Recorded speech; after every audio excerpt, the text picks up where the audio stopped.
the current chair of the Mayo Graduate School chapter for the Biomedical Engineering Society, as well as our IEEE Society.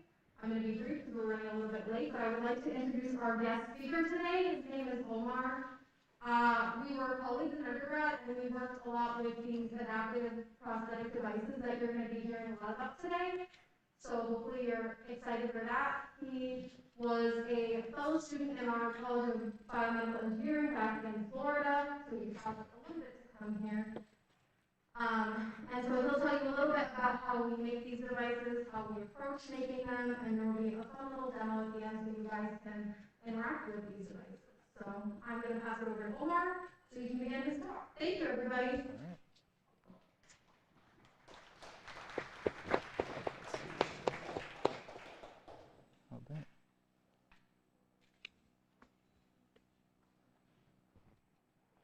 Is this too loud? All right. Okay. Hey guys, I'm Omar. I want to thank you all for coming out. I know it's hard to come back to school after a full day of school or come back after work, but I appreciate it. So like Lena said, I'm Omar Sarmano. I am here from the University of Florida, and this clicker doesn't work. So, a little bit about me. So I was born in Michigan, raised in Sterling Heights, home of Jets Pizza.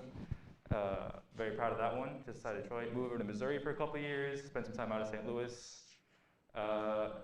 Went a few times to Six Flags St. Louis, big fan of that one. Went to Florida for middle school, high school in Jacksonville, and then I moved to Gainesville, to the University of Florida for college.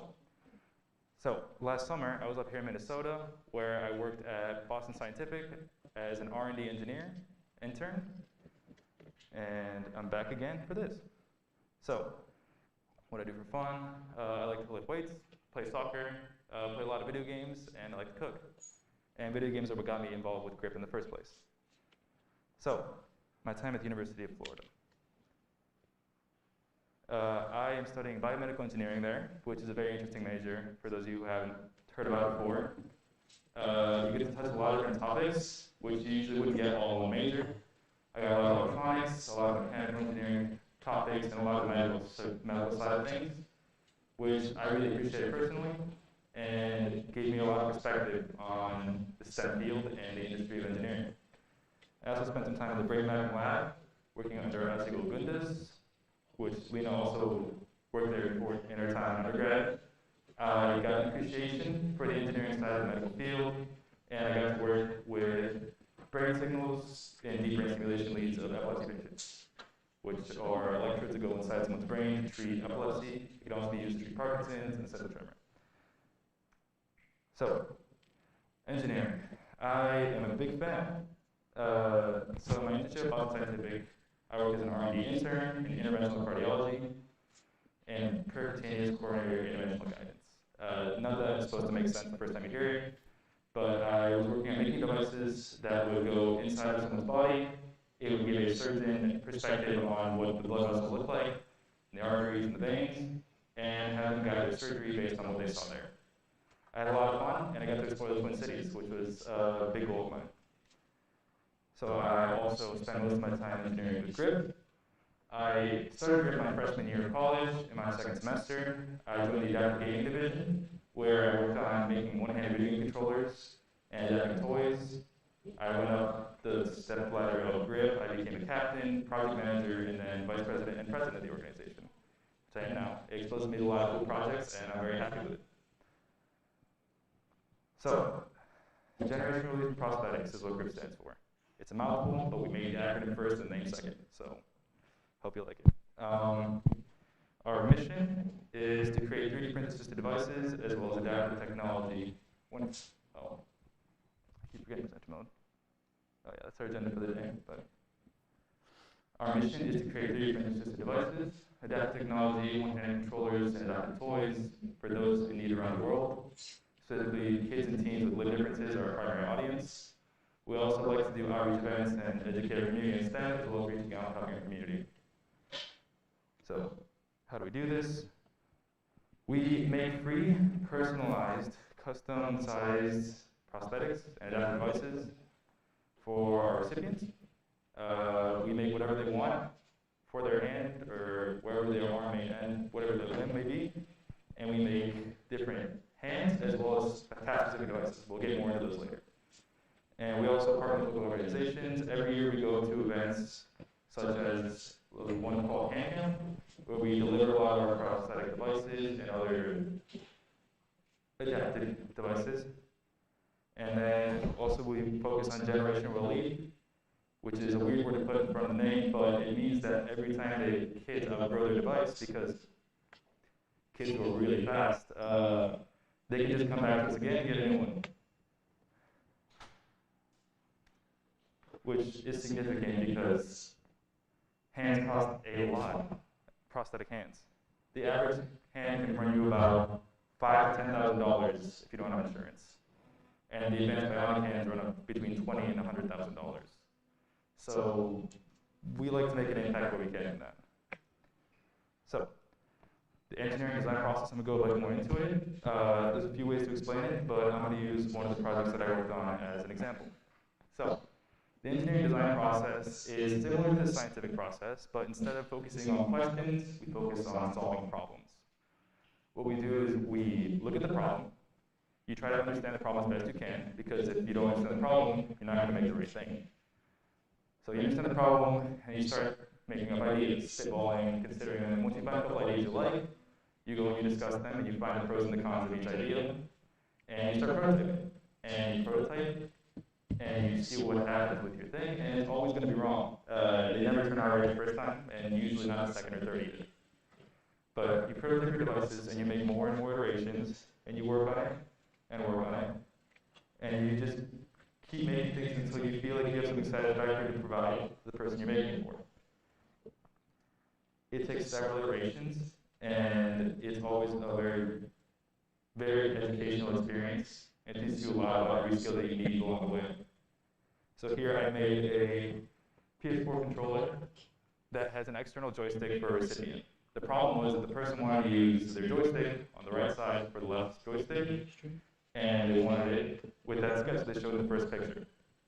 I took that sketch, I made a few more sketches, I did some research, and I started making stuff. And I went through a few prototypes. You can see a couple on the screen here. I went through at least 5 or 6 before I got something I could send back to them. But it was very satisfying, and we ended up with what you see in that bottom right picture. So, GRIP has 3 divisions. The first of which I'm going to talk about is the research division. The research division focuses on finding technologies and using them towards our devices, exploring new technologies used for our devices, and very specific projects that we haven't done in the past. So, a couple of projects are the myosensor team, the prosthetics team. There's teams that work focusing on making new iterations of what we've made in the past, and the 3D scanning team. So I'm going to talk about the myosensor project first. This project focused on using myosensors, which are myo is equal to muscle. They detect muscle activity in wherever you place them on your body. So say it's up here, you can put it on a bicep, on the arm, and it detects whenever you flex that muscle. So by detecting that, it's able to trigger an electrical signal, which we use to create 2 prosthetic hands here, one that opens when you flex, and one that closes when you flex your bicep. So here in the next slide, I have a quick video, show you how it works. As you can see, the servo attached to the myosensor hits that little spacebar, and it jumps on a little dinosaur game that comes up when Chrome runs out of internet. I played that for a long time, but I have this short clip to show you. In the bottom right, you can see the hand as the finished product from the project. So next, we're going to talk about prosthetics with Jordy the dog. We make prosthetics for our canine recipients as well. We wanted to create a prosthetic leg for this dog here. He's a sweet boy, Jordy. He likes to run, and we thought we'd help him out with it. So, to create the device, we had to use some methods that we had used typically for making our prosthetics, as the leg is a lot more load-bearing, and it takes a lot more pressure than a hand would. So, we did some FEA, and we created something that we think would take a lot of use for a long time. And FEA is finite element analysis. You don't need to know, but basically it makes that heat map to show you where things could break. And you can improve your design based on that. And in the end, Jordy seems very happy with the result. And then we have our assistive device group. This is the second division of GRIP. This is what GRIP was founded on. We make prosthetic hands that are cosmetic primarily. So here you can see the very top picture, one of our recipients with this custom hand. It has all the color he wants, and it's sized perfectly to his fit. We also have task-specific devices, which are other devices that are fit to the recipient's lifestyle and hobbies. So as you can see on the left side, there is a basketball prosthetic hand.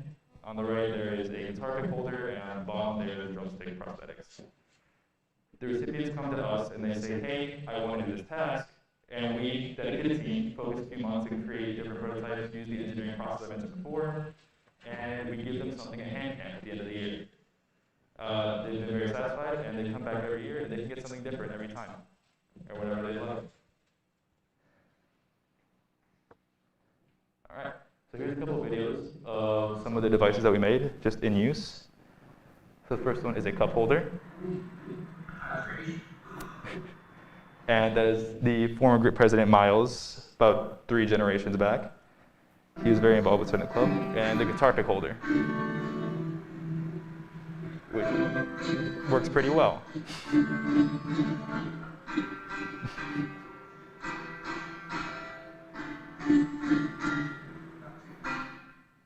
I can't recognize the song, but I liked it.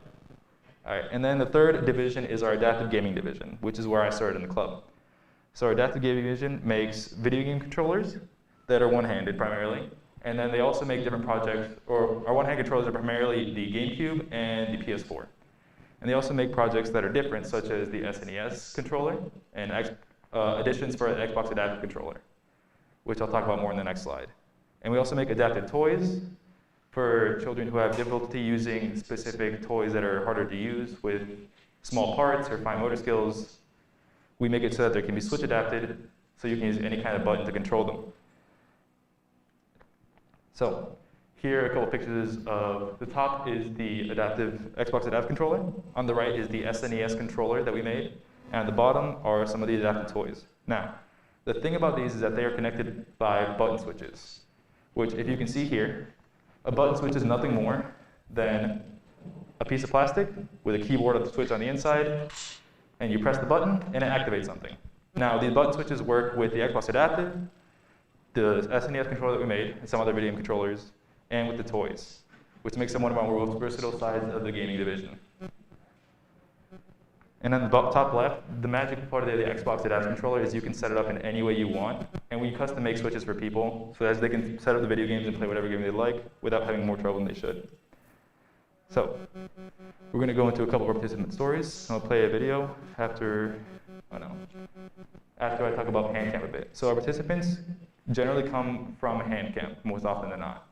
It is an event in Florida every year, just about 40 minutes from the university, where people who have limb differences come from around the country, and they have a summer camp. And during 1 or 2 of those days, we, GRIP, show up, and we deliver some devices, and we play with the kids, and we ask them for what else they would like, and we make more things for the next semester.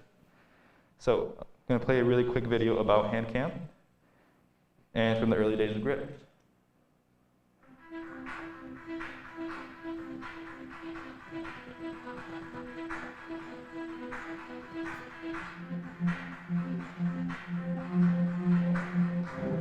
GRIP was it's an amazing club.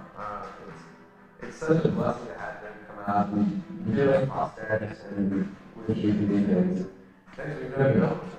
This afternoon I was able to grab a cup with a right hand, and I've never been able to do that.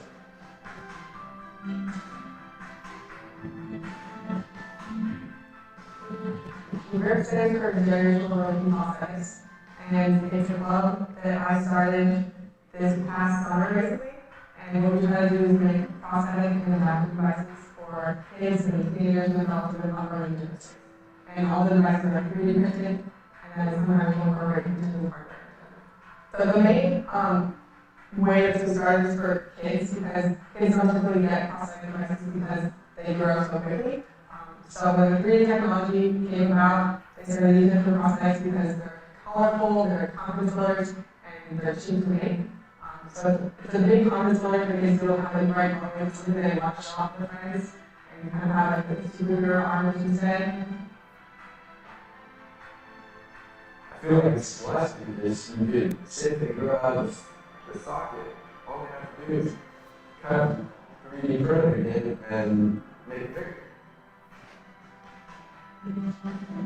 The technology is moving so fast. Even the past 2 months, we created new methods ourselves through that. And the more students we bring to the club, the more direct options we have. I never would have saw myself doing this like a year and a half ago. It's kind of something that I stumbled upon. And so it's like when you find that thing that you're super passionate about and you just throw yourself into it, it feels great.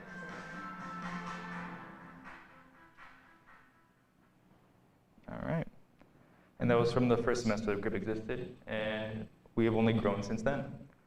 So, real quick, we're going to talk about an event that we do called Davathon, which is our big event in the spring, whereas hand camp is in the fall.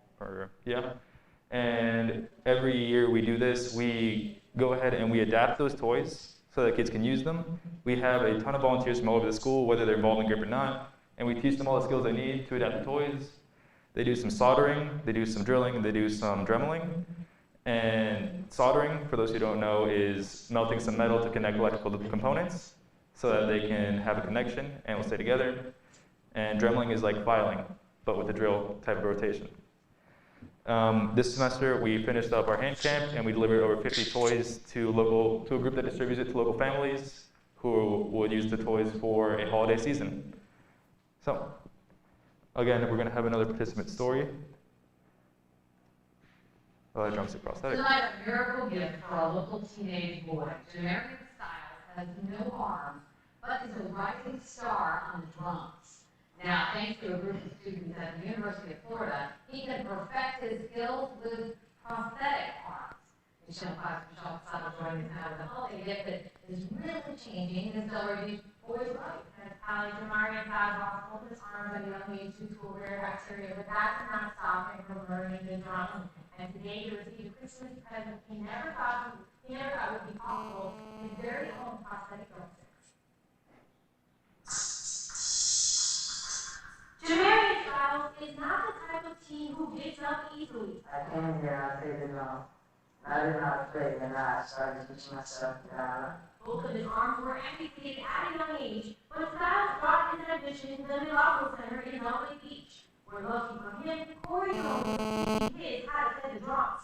He taught me like some different drum styles. I feel happy. The Milagro Center gave Styles the opportunity to play the drums, and because of a partnership with the University of Florida's Generational Relief and Prosthetics program, Styles is about to perfect, well, his style. Using the adjustable screws from both sides to position the drumstick. Miles Martin is the head of mechanical design for the group and spent all his free time between classes working on these prosthetics for Styles.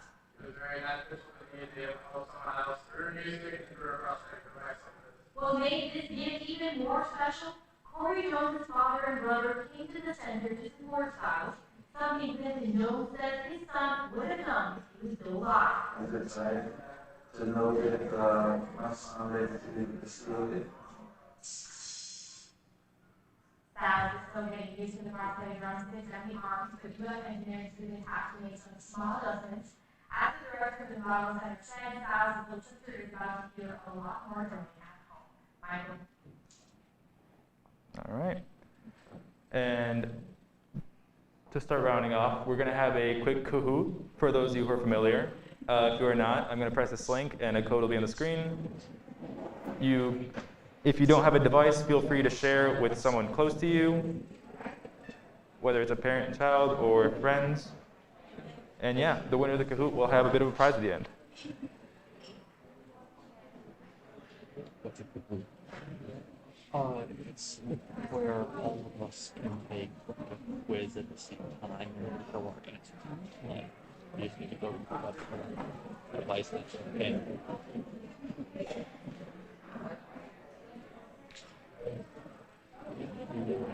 Other laptop. The laptop. So you're going to go to kahoot.it and type in the code that's going to pop up on the screen. Yeah, we should go with yours. Oh. I bought this one. All right. And the code is 5219630. Okay. You gonna do yoga?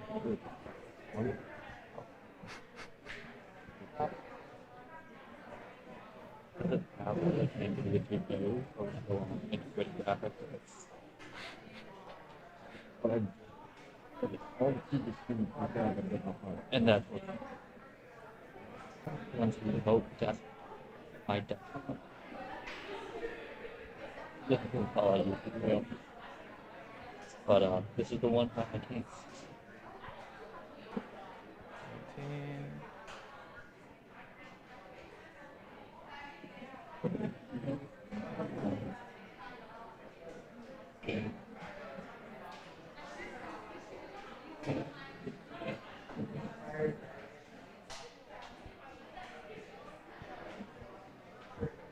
18.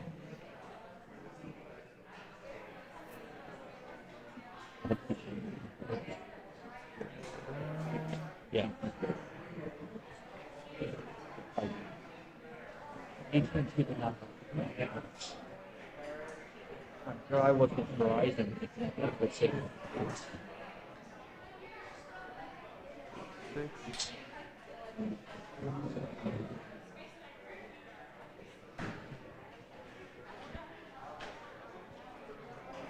All right, is everybody who wants to join already in? All good? Okay. In that case, let's get started.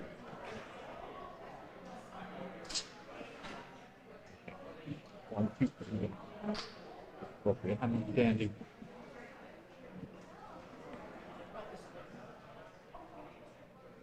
All right.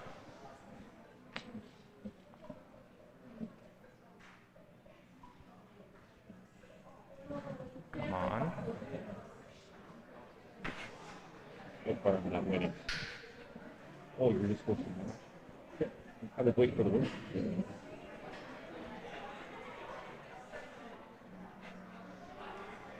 Okay. They made this Pretty good, pretty good.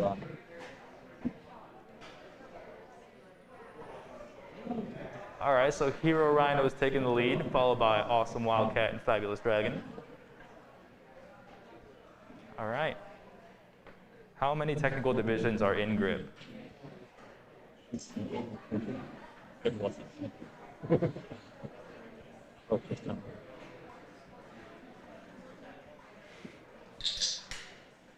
All right, 5 more seconds.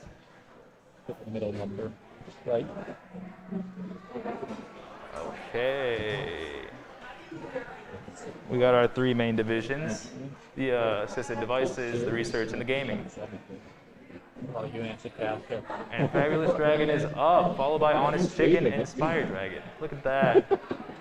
All right. Always forget that speed the component. Let's see.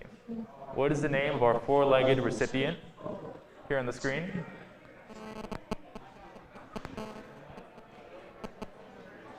I don't know. I do that for I do.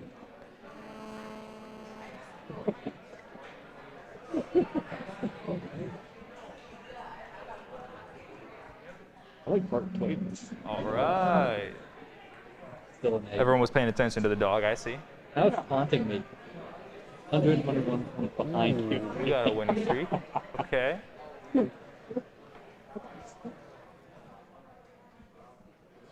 That's me. Where was I born, guys? I don't remember. It's a mythical question. False. I got that one right. Oh, cool. Up to 6. Finally got it. All right. We got some leaders.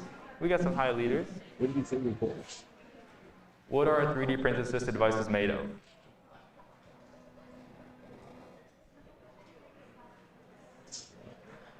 I was just going to make it a question. Yeah. Think too easy.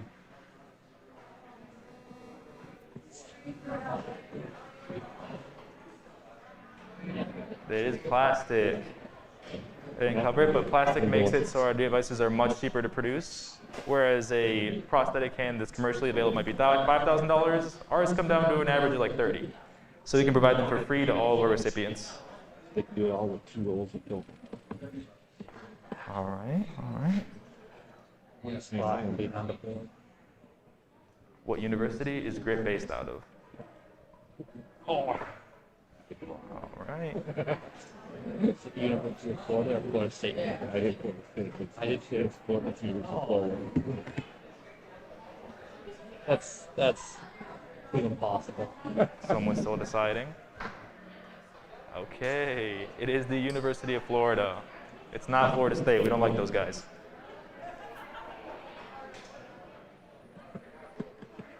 Okay, Balance Yeti coming up. All right. What is it called when you connect small electronics by melting metal between two pieces? Metal bending. Soldering. Metal bending goes with fire bending and air bending.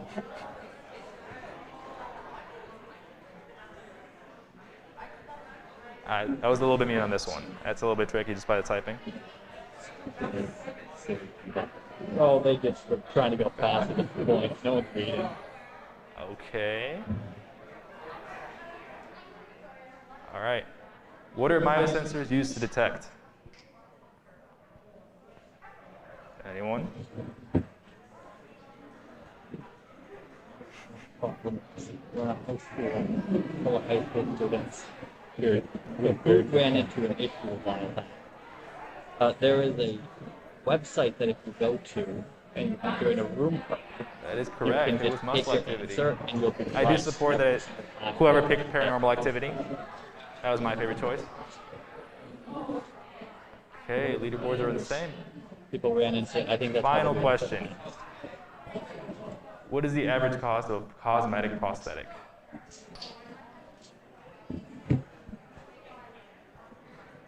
One of the numbers.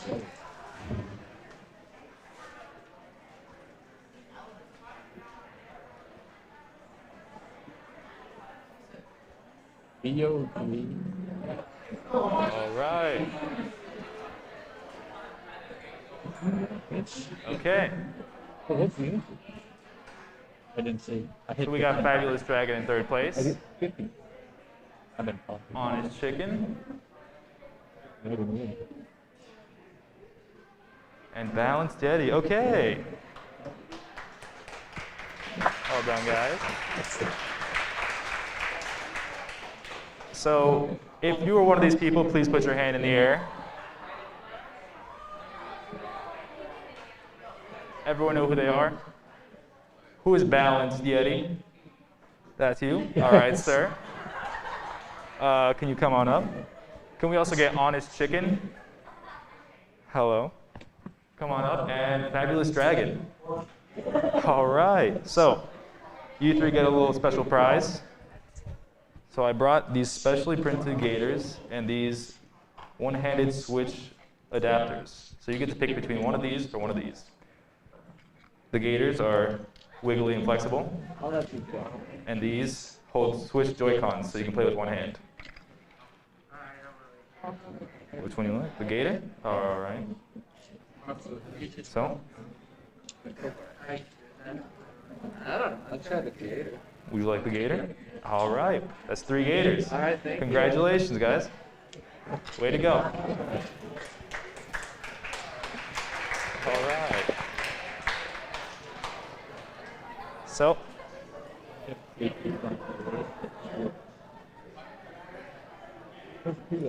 now we finished up the Kahoot.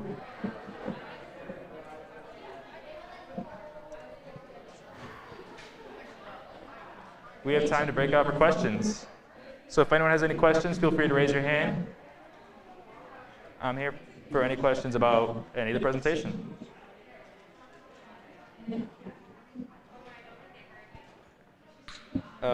If you have any questions about the presentation, feel free to raise your hand. Anybody? No one's a little curious about the project? It's okay. I'll live with it. But up next, we have some acknowledgments. I'd like to thank Mayo Clinic, IEEE, and BMES for having me out here. I really appreciate it. Shout out to them. If we can get a round of applause for the people in this corner.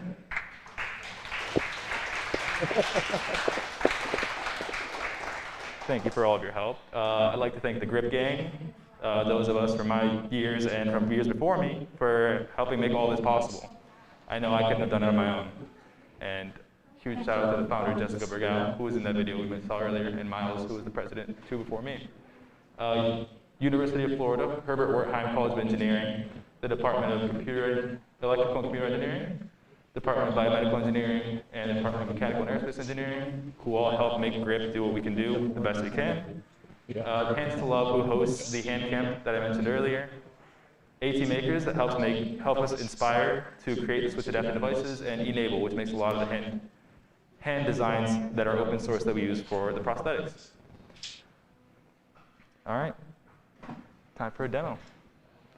Okay, let's get a round of applause for our speakers.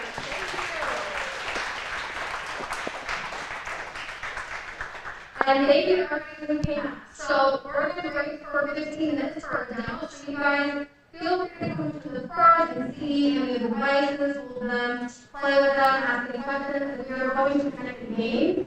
So if you want to try out one of these devices and challenge yourself a little bit to play with one hand, we're going to be running the game for the Switch, and again in 15 minutes, we're going to move over to the auditorium to watch the more.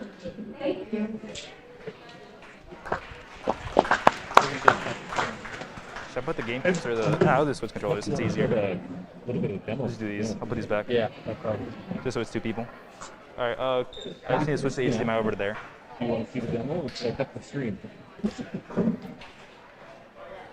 And by these, I can move that over. Check it out. Pretty loud. It's inside this thing. Sorry. So unplug this one. So we're Let's get the microphone away from the things that are clacking.